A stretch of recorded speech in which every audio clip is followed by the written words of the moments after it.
this one. All right, let's find out. Can he carry his team to force out more games in this grand finals? We're going to find out together with OD Pixel and Lacoste. Thank you, Steve. Yes, game 3 ready to go between Nigma and Secret here in the grand final. Secret up 2-0 at the moment. Lacoste, what do you reckon of this draft? What's your heart telling you? What's your brain telling you? They're once again with all in, but right now, the Nigma, they don't have this steroid carry to buff up. It's Lash. He doesn't benefit that much from Io, and Oracle sitting behind him. I was expecting something more like late game oriented. Yes, he comes online very quick, but I'm not sure if that's gonna be enough. And I've seen Zai stream Dragon Knight off lane, boy. Yeah. Meteor Hammer, first item. Oh, really? I'm not sure if that's gonna happen, but that's what he was building when he was playing offlane Dragon Knight. Okay, I'll look forward to seeing that if it does come through from Secret, but we'll find out this game as we get stuck into this one. Game 3, ladies and gentlemen. Are Secret going to be able to walk away with the 3-0, or can Nigma start to try and turn this series on its head? Nigma, very much, I mean, this lineup, once again, it's something that can play very fast, Lacoste, isn't it? You're seeing this Flash, sure. this Beastmaster. There's a lot of tower push in Nigma. They're going to start this game with a bang. Puppy's found in the jungle, and Miracle will kick things off with a first blood. They have a lineup that doesn't rely on cooldowns at all besides OD, but even if his ulti is on cooldown, this is the hero that still wants to take a fight. Remember, this is not a faceless void who wants to wait almost 3 minutes.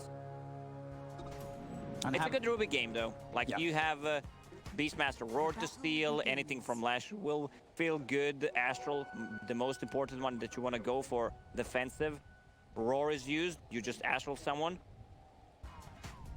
And I'll be interested to see, Short, the Morph, it's here again, like in game 1, in a different capacity though, as we said, in the side lane, Matu playing it rather than the Nisha mid. But that game 1, when Secret did try and run the Morph, that was the game where Nigma got very close to being able to abuse the time where Morph was trying to play out and farm up the E-Blade. That whole sort of opening 22 minutes was a window that Nigma did a good job of getting ahead on. Obviously, their own mistakes sort of shot them in a foot, caused the opportunities for Secret to get back on top. But if Nigma can replicate what they're able to do in game 1, they could have another shot at trying to break that high ground before Secret's ready to go with this. Yeah, the mistake they made in game number 1 was going high ground before taking the Roche, which kind of backfired.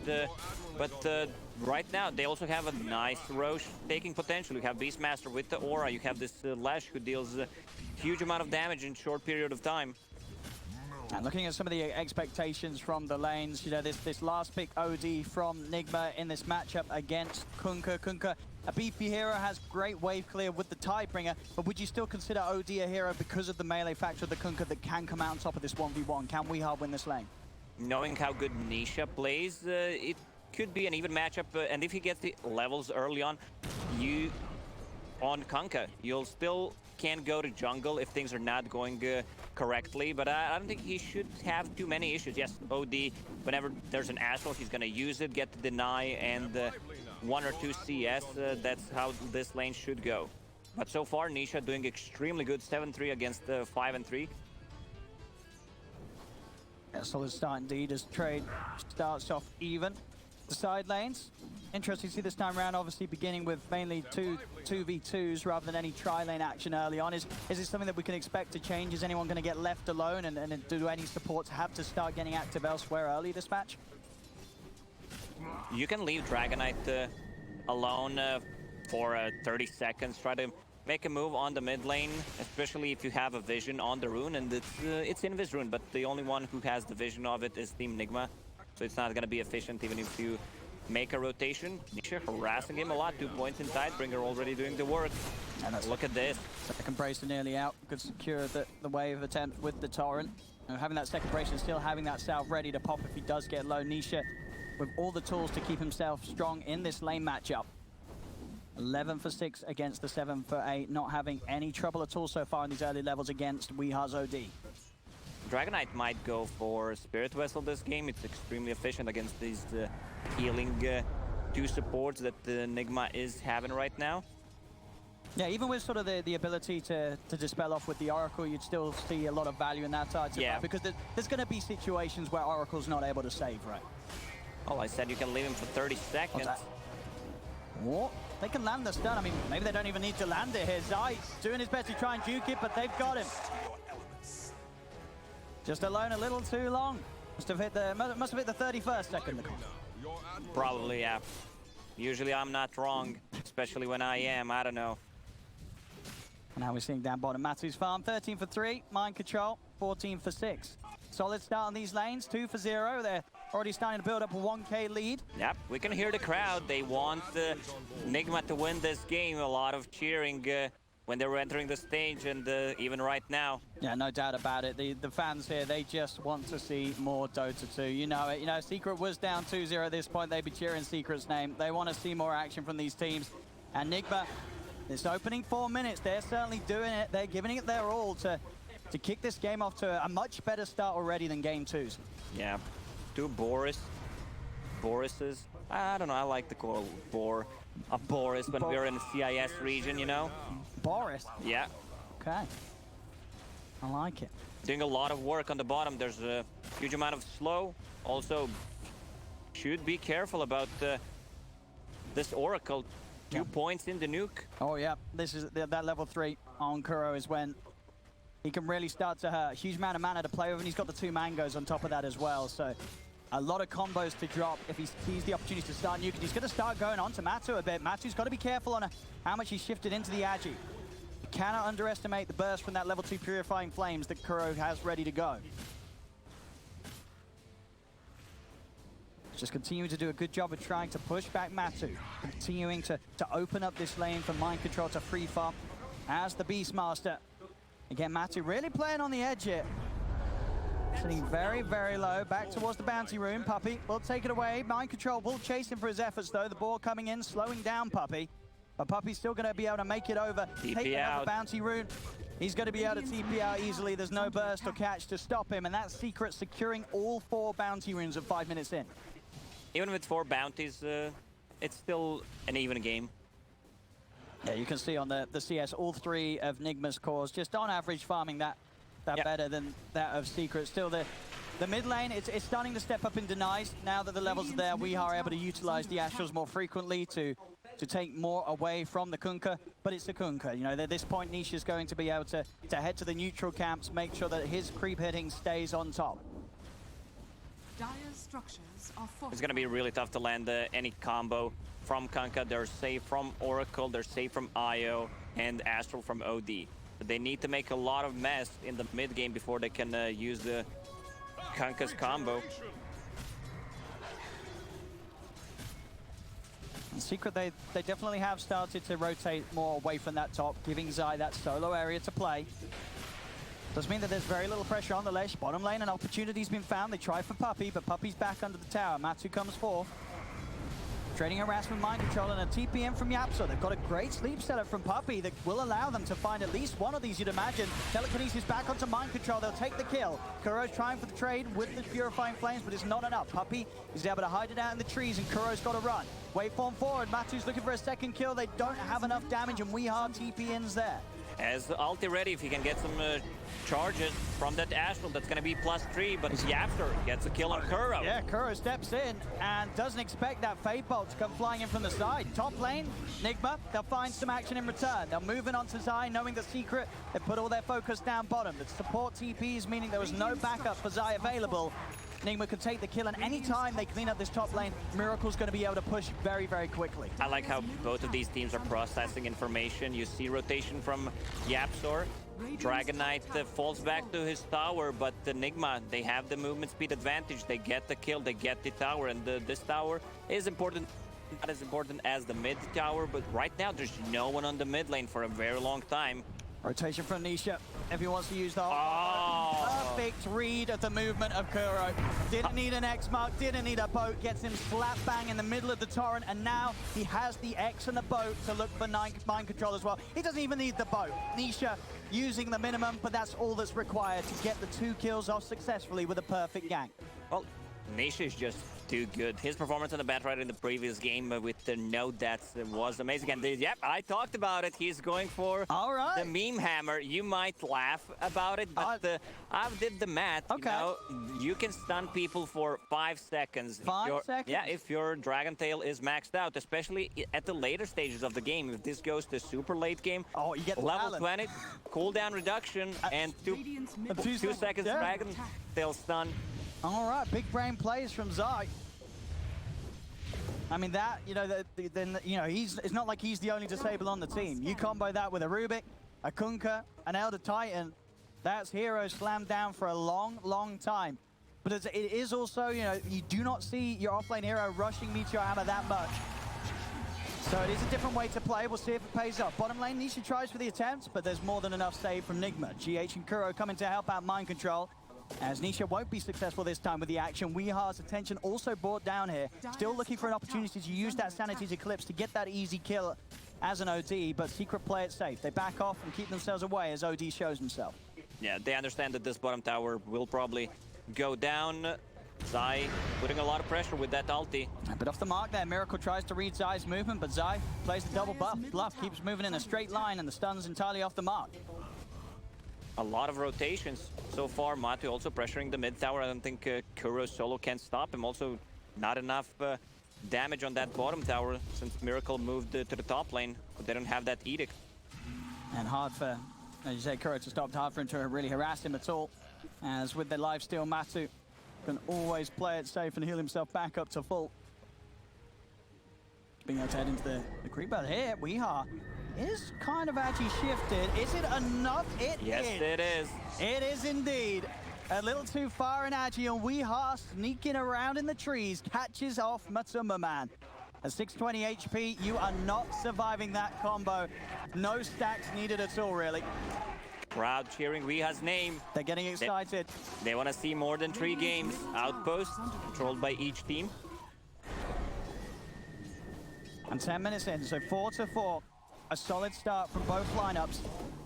You've got to watch Nigma and see how they're able to really ramp it up. They have this lineup that's very interesting in grouping up as 5. They have multiple ways to keep their cores safe. This Lesh and OD, they can frontline. Lesh is going to be doing the brunt of the damage to the buildings. This OD consistently trying to hold people back with the Astrals, build up those charges and drop the ults to win the team fights. And he can go ham. There's 2 saves on Nigma's side. Anka's combo's not going to be that efficient. This is what I'm afraid of. They're going to mitigate or completely cancel every single time they try to go in with the boat and the torrent. Trying to set up for something top, but these wards from Nigma give them all the information they need. They know that Puppey's around here to back up Zai. May even be tempted to try and go onto the Elder Titan if Puppey gets found alone. Miracle, he's going to head over and start to make a move towards him. And in the boost up, there's the Yule setup. They've got the item for the combos. Puppey taken away. Zai, he's got to think carefully about how he disengages. He does have a TP available, but with the OD coming in, he can't really straight up go for the TP. It's also reload. A little relocate to send them over. He'll turn towards Miracle, trying to stop any potential with the Yules, but there's still time for the Astral to come in. Miracle, the timing's there. Nisha, has he got the boat to send him to provide him some run? He's not even going to bother. Zai will be left to die. As now Nigma, they may even be able to catch another. The root catches onto Nisha. He's a little too far back. X-Mark onto Miracle to try and disrupt the combo, but already Weeha. He's across with the setup. Astral onto Yapsor. Nigma, they should have another here. The boat comes flying across. Another Astral into a stun. Yapsor will fall. Nigma, they're turning it up at the same speed that they were in game 1, and it's starting to be a little too much for Secret to deal with. And Nigma, they're not even done yet. Up towards the tier 2 Puppey. He's attempting to come across, but they'll Astral him up. Stop him from doing any sort of safety play for Nisha. Nisha will fall. Nigma, they're relentless. They ain't holding back yet. Puppey down as well.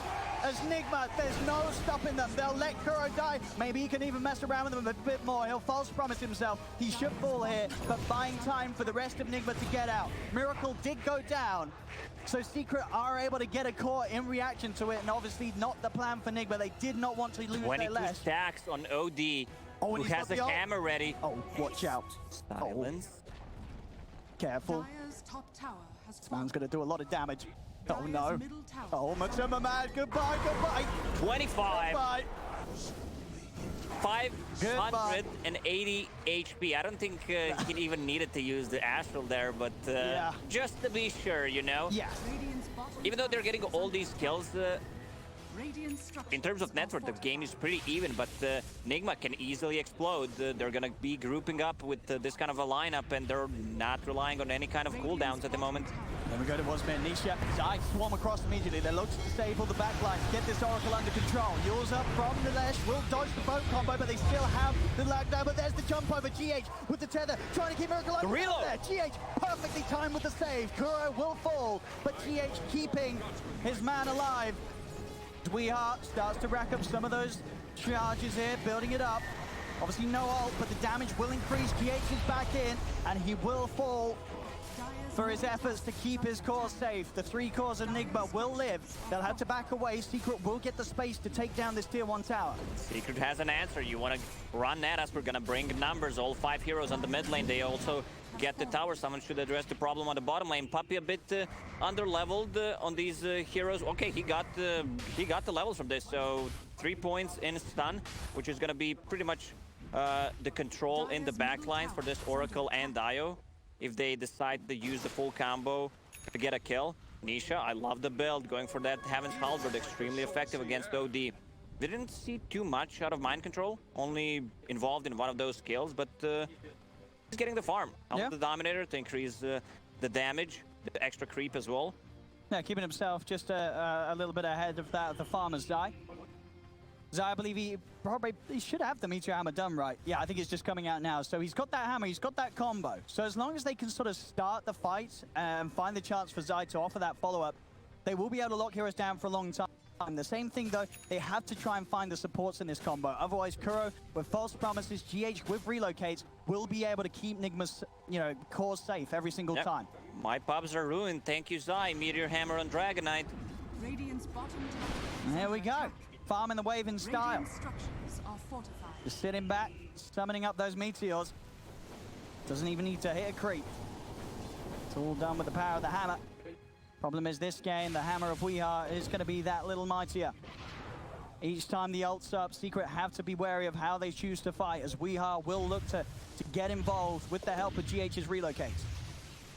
Usually I'm not a big fan of Aghanim Scepter on OD. It's very situational in my opinion. But here, where you have 2 extra saves, and that's going to add 1 more on top of that. Team Secret, they're going to need to find and isolate the target that they want to go for. So using these like multiple stuns, try to fake go, and then find a different target. Full mech done for GH, so now no longer having to rely on the relocate alone, just buffing them up with the heal. That's the Aghanim's done for OD.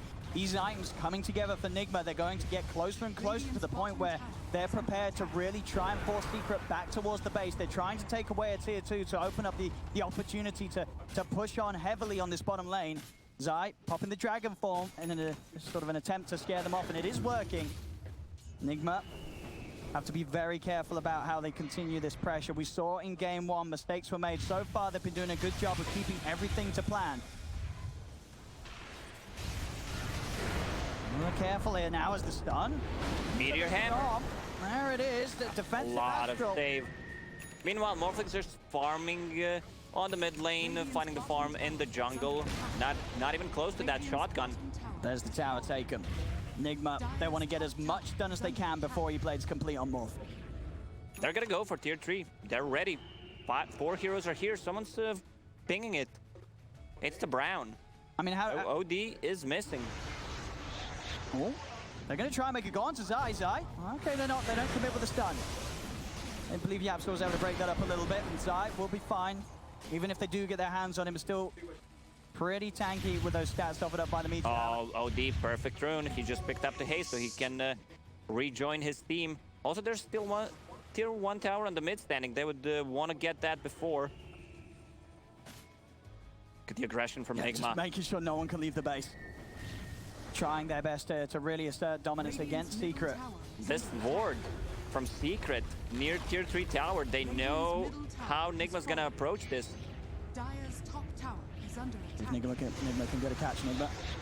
There's the Yules. He is tanky. Can they do it? The boat's going to be coming down, so they'll have that run boat. They'll commit the Roar onto Nisha. Puppey's going to be able to offer up a stomp for the sidelines. Astro's used the stomp, catching the three of them. Stun up as well onto Miracle, but Nisha, he's falling low. Can they finish off this Kunkka? They can. Nisha will fall. They take away a huge hero from Secret. They can't chip away any damage on Nigma. They need to, like, I'm not going to say fully commit because there's a lot of save, but there's no point in harassing them. A lot of save on their side to keep them healthy. And Nigma, no, there's no stopping. They've committed with this draft. They're committed with their items. They are not pulling back away from Secret anytime soon. The push will continue. Fortification used by Secret slows them down momentarily, but Nigma are not going to back away. He's alone. He has come far away from the team. They've got to get over to him. They're heading over. Are they going to be able to get her in time? There we have. They do have GH coming in just in time to save him, and now with that backup, they can town. He was right to trust in his friends to be there in time to make sure the turnaround was in place as the Weeha bait cost Zai his life. They just invaded enemy jungle and they're not letting go. Did I see that correctly? Is Kunkka going for Aghanim Scepter? He had Radiance queued up, but he's changed it, you're right. I love that. Random torrents so they can find this Oracle and Io in the backline. Oh yeah, welcome to Water Park. You know, both Morph, he's going to be swimming around. There's going to be waterfalls everywhere. And you're right, a straight torrent, this sort of the range of the ultimate, well, sort of the second ultimate with that Aghanim, it is crazy. It's very likely that one of them will clip an Io or an Oracle trying to get in position, waiting for that time to use a boss. Oh, that's a big kill. He got the morph off. He did get the shift. The rest of Nigma coming across, but Matu is going to start running. Secret immediately heading over to help out their Morphling. They've got to get please it quick. Help me. Matsu, and he's back up, and he is going to get it. Poppy's around. Astral setup there, though. Can Secret take a fight? Maybe they'll just sort of let Matsu go here. I think they know they cannot really save him. Matu's falling low, and then maybe they can. Pulse Promise has to be used. He has Waveform back up in time. Matu will live. But Nigma, they're not stopping. They'll look to whoever's next closest to them, and it is Nisha. Setups there, another stun. They do have sanities available if Weeha feels the necessity to pop it, and he won't need to for Nisha. Nisha is gone. Astral control. This Aghanim's allowing Weeha to catch target after target as they'll take down Zai incredibly low, finishing him off, or maybe not. They've got the nukes. Kuro, purifying flames time and time again. That magical burst taking down Zai. The two cores are gone. Nigma, they're ramping it up. We're seeing the magic that has won them, the games that has got them to this point in the tournament. That's how they've been playing. Group up as 5, force enemy to come, have a lot of damage to toss onto the tower. They're still not going for the Roche. They want to take the other tier 2 towers. And you're seeing smart control play as well from Weeha. 406 yet to die this game, and he's never panicking with the ultimate. He knows how much scarier Nigma are when they have that available. The only time he's going to drop it is when he knows that there's no chance that Secret can defend a further objective. He's going to save that to the point where he knows they can go for a fight and look to push towards the high ground. And with all tier 2s taken, Nigma, they're building up to that. And it definitely looks like they've learned a lot from what they did in game 1. We're not seeing those same mistakes as they had at the start of this series. And there are no defensive items right now in Team Secret. No BKBs on their cores, which means this hammer will be extremely effective. And I'm not talking about the Meteor Hammer. Full BKB on him in 500 gold. They have no abilities that go through BKB unless they steal Roar, which I don't think you even want to steal considering how much dispel and save they have. Zai. Over they go, trying to push things out on the top lane. It is, you know, a sort of another day in the office for Zai, dying once more. But this game round, with the way that Nigma are making so many things happen with each kill they get, you've got to wonder if Zai's going to be able to sort of step back into this game and have impact as a DK. It's not your common offlane hero to do so. Still a long way until that Aghanim Scepter. This is the Roche fight that they can't take. They need to buy time on Team Secret as much as they can, have heroes cutting the waves, but it's not going to be that efficient because there's always GH with the relocate and they can easily set things up. Lash with the boots of travel, Yule Scepter also ready to defend. And for Secret, what are they looking toward? What is in their mind the way that they turn things around? Are they waiting for that overextension? Are we going to start seeing Secret smoking up and looking to find pickoffs? Is fighting outside on the map their best bet right now? No, I don't think they want to have any kind of engagement, just buy time. They have good ways of stopping the push. E-Blade is up on Morph. He just used the TP, so Nigma should do something about it to try to force a fight. So he can be efficient farming on the side lane and TPing back to home. We are. He's heading in. Having that extra cast range with the Aghanims allows him for the setup. Yapsor is stepping forward. The second Astral once again. And a very useful timing gets him in the Astral during the boat, so there's no run buff for Nisha. He is vulnerable. A third Astral, they're closing in onto this Kunkka. Nisha's trying to run. Still not wanting to drop the ult, trying to take him down without it. Nisha will live for that. He's able to TP away. As they don't commit the ult, they'll get Matu instead. All right, maybe not a Kunkka kill, but the Morph, they'll take that in turn. Yeah. And up to the high ground they go, 23 minutes in. No question about it, Nigma much more prepared to try and break the high ground this time round. It's a lot of damage once that glyph is down, and the Edict will be ready in a second. 15 charges on the Bloodstone. This Slash does not give a single damn about any of this chip damage coming out from Secret right now. Secret, they may just have to let this one go. There's no more 20 seconds. Trying for the combo, Zai, but he gets interrupted straight away by the stun. Zai just getting destroyed by the hits of this OD. At this time comes into play. Buys Zai a little safe as he turns. Dragon Tail and Torrent will stop them from finishing Zai off, but it will not stop Nigma from taking this mid-Rex 24 minutes in. The perfect timing for Nigma's lineup, and they are doing it in a way that Secret has nothing to stop them with right now. If they make one mistake, this game is just over. OD still keeping that ulti, building up the charges. 26 charges on the hammer. You gotta watch out for that hammer. You really do. And as you say, you know, Zai's hammer is not the one that's providing any sort of scare for Nigma. Zai steps forward, instantly falls low. A couple of hits will do it. 34. He's probably just going to die right here as Zai. There's any sort of saving. There is not. Another orb comes through from Weeha, cleans up Zai. No buyback from him. Nigma taking the second Rax. As it looks like Nigma, they've found a way to punish Secret. They've run this lineup. They tried it in game one, it came close to success here in game three. A different draft, but the same idea, and it's working exactly to plan. They can't take this fight. OD, this game feels over. If they misuse the spell, I mean, they're not even using their spells because they can't heavily commit. There's always another layer of save. Nisha just watching from the tree line. I mean, you have to try, you need to go, even though you don't have a clear target. They're going to try and clear out the trees, they've got the setup. Yours on Tanisha, Astral holding back the backup. A Secret, can they get any kills to start some sort of a defense? No, the BKB's out, there's the Torrents are out. Straight away, 2 cores gone, make that 3, it's a triple kill for Wii. GG is called, this is not going to be a Secret 3-0 today, it's Nigma, they crushed game 3. The insane crowd gave them their energy. That's what they needed, the chanting. Amazing performance on this OD. I love the Aghanim Scepter in this situation. They had another save, and building up these stacks, sometimes you don't have to use it. It's just a threat